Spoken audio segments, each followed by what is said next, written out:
ফ্ৰিজত মথি থোৱা আটাই আপোনাৰ ঘৰত আমন্ত্ৰণ জনায় নেগেটিভ এনাৰ্জি। আপুনিও সেইসকল গৃহিণীৰ মাজৰ এগৰাকী নেকি, যিয়ে কিছু সময় ৰাহি কৰিবলৈ আটা মথি ফ্ৰিজত থৈ পিছৰ এদিন বা দুদিন ব্যৱহাৰ কৰে নেকি? যদি কৰে, সাৱধান হওক। এনে কৰি হয়তো আপুনিও দুষ্ট আত্মাক আপোনাৰ ঘৰলৈ আমন্ত্ৰণ জনাইছে। নমস্কাৰ, মই ডিম্পল নাথ। আপুনি শুনি আছে বিমতিহুটিত। আমাৰ ভিডিঅ'সমূহ যদি চাই ভাল পায় তেন্তে লাইক, কমেণ্ট, শ্বেয়াৰ কৰিব আৰু এনেকুৱা ধৰণৰ ভিডিঅ'সমূহ পাই থাকিবলৈ আৰু তথ্যসমূহ আপোনালোকৰ মাজলৈ যাবলৈ আপোনালোকে ভিডিঅ'ৰ মাজতে ছাবস্ক্ৰাইব বাটনটোত ক্লিক কৰি বেল আইকনটোত ক্লিক কৰি থ'ব। ধন্যবাদ। তেন্তে আহক ভিডিঅ'টো আৰম্ভ কৰোঁ।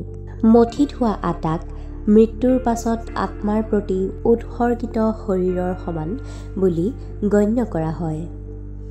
যেতিয়া যিকোনো ঘৰতে আটা মথি ফ্ৰিজত ৰখাটো পৰম্পৰা হৈ পৰে, তেতিয়া পিণ্ড পোৱাৰ পৰা বঞ্চিত সেই ভূত প্ৰেত আৰু পূৰ্বপুৰুষবোৰে ফ্ৰিজত ৰখা মথি থোৱা আটাখিনি আটাগুৰি খাবলৈ ঘৰলৈ আহিবলৈ আৰম্ভ কৰে। ইয়াৰ আঁৰৰ কাৰণ হ'ল, পৌৰাণিক শাস্ত্ৰৰ মতে বাহী খাদ্য হ'ল অসুৰৰ খাদ্য আৰু ইয়াক খোৱা ব্যক্তিজন জীৱনত হতাশা, অসুস্থতা, ক্ৰোধ আৰু খিংখিঙীয়া ৰূপত আগুৰি থাকে। আনহাতে সতেজ খাদ্যই কেৱল শৰীৰ আৰু মনক সুস্থ কৰি ৰখাই নহয়, মন আৰু মগজু বিশুদ্ধ আৰু শৰীৰক ৰোগমুক্ত কৰি ৰাখে। প্ৰাচীন কালৰে পৰা ঋষিসকলে সতেজ খাদ্যৰ ওপৰত বিশেষ গুৰুত্ব আৰোপ কৰি আহিছে, কাৰণ সতেজ খাদ্যই শৰীৰ সুস্থ কৰি ৰাখে।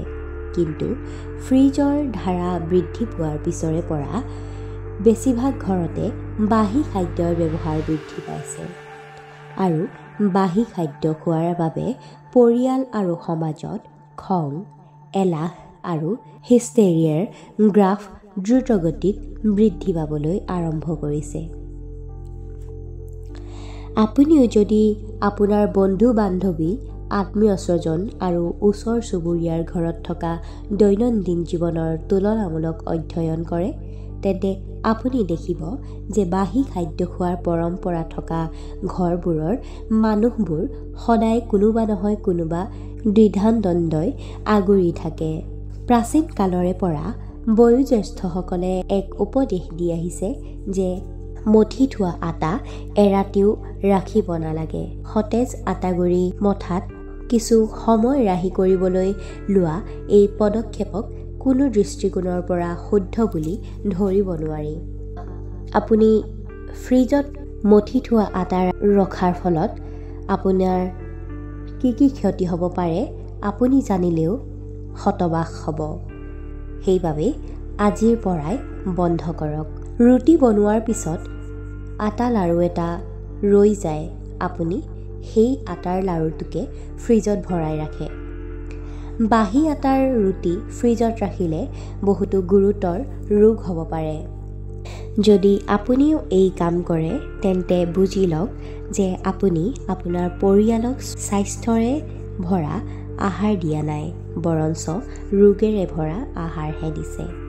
বিশেষকৈ যদি আটাগুৰি ব্যৱহাৰ কৰাৰ আগতে 2-3 দিন ফ্ৰিজত ৰখাৰ অভ্যাস আছে, এনে কৰিলে নিশ্চয় সময় ৰাহি হয়, যদিও ৰোগৰ সম্ভাৱনা বৃদ্ধি পায়। ফ্ৰিজত আটাগুৰি ৰখাৰ স্বাস্থ্যজনিত বহুতো বিপদ আহিব পাৰে। আটাগুৰি ফ্ৰিজত ৰাখিলে তাত কিছুমান ৰাসায়নিক পদাৰ্থ গঠন হ'বলৈ আৰম্ভ হয়। এই ৰাসায়নিক পদাৰ্থবোৰ স্বাস্থ্যৰ বাবে অতি ক্ষতিকাৰক হ'ব পাৰে। গতিকে আটাৰ লাৰু গুৰি কৰিলেই ফ্ৰিজত মাত্ৰ 6-7 ঘণ্টাহে ৰাখিব লাগে। ফ্ৰিজত 10 পৰা 12 ঘণ্টা ধৰি ৰখা আটাক বেক্টেৰিয়া বৃদ্ধি হ'বলৈ আৰম্ভ কৰে। এইবোৰ বেক্টেৰিয়া যিয়ে স্বাস্থ্যৰ ওপৰত অতি বেয়া প্ৰভাৱ পেলায়।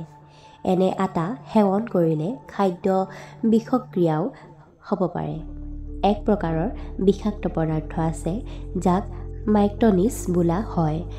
এই বিষাক্ত পদাৰ্থবোৰে অন্ততঃ বেয়া প্ৰভাৱ পেলায়। এই ধৰণৰ আটাৰে এচিডিটিৰ সৃষ্টি কৰে। ইয়াৰ উপৰিও পেটৰ লগত জড়িত আন কোনো সমস্যাও থাকিব পাৰে। সতেজ আটাৰে তৈয়াৰী ৰুটি এবাৰ খাব লাগে আৰু এবাৰ বাহি আটাৰে তৈয়াৰী ৰুটি খাব নালাগে। এই পাৰ্থক্য কেৱল ৰুচিৰ ক্ষেত্ৰতে নহয়, পুষ্টিকৰ উপাদানৰ ক্ষেত্ৰতো। ফ্ৰিজত ৰখা আটাৰ পুষ্টিকৰ উপাদান কমি যায়।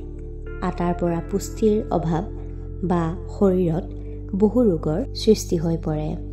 বাহি খাদ্য খোৱাটো আমাৰ শৰীৰৰ বাবে এক অপকাৰী।